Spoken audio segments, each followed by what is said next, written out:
The best thing to do is, just like anywhere, I'm sure you can find records dirt cheap at like any of your discount stores or secondhand goods, that kind of thing. So what I would recommend, just go in and just pick up like 3 or 4 records. Like these were like 50 cents each. They're very inexpensive. Look them over, try to find one that's in good shape. What you want to do is get your record. I looked through a couple of these. This is the truest one, so as you spin it, it looks nice and straight. It's good and flat. Now this one I already cleaned. What you want to use is your record cleaning kit with your brush, and make sure there's no dust on here. Just check it all out. You don't have to be as careful with it as you would with a regular record, because we're going to be covering this up.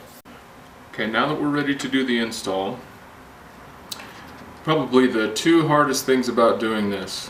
The hardest thing is to make sure this is clean, which if you use your record cleaning kit that you normally prep your records with, that does a great job.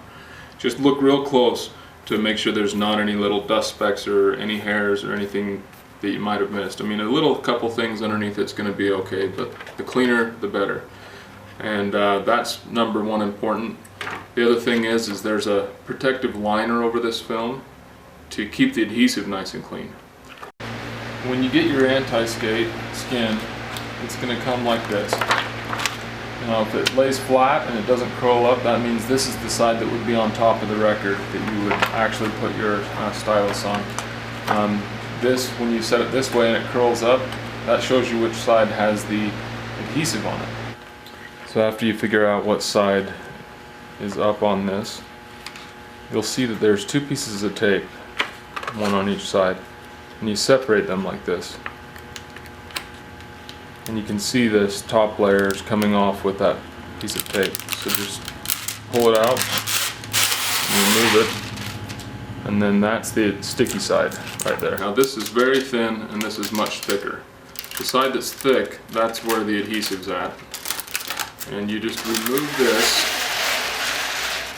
off. Now this is the adhesive side, and this is the thin cellophane material. You just discard that, and the best way to install it is to fold it and position it directly over the hole, over the nub on the turntable, and then just evenly press it out to the sides. Now, one thing that's nice about about installing this on the record is you can do it dry. And so, because of all those little grooves in the record, the air is able to escape out from underneath it, so you don't have to worry about doing it wet, which makes it a really easy install. And basically you just go around and around, just rubbing your finger like this, back and forth.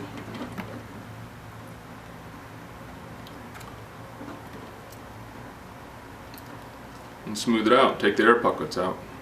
The only area that matters is where the music is, because that's the only spot we're going to be doing any testing on.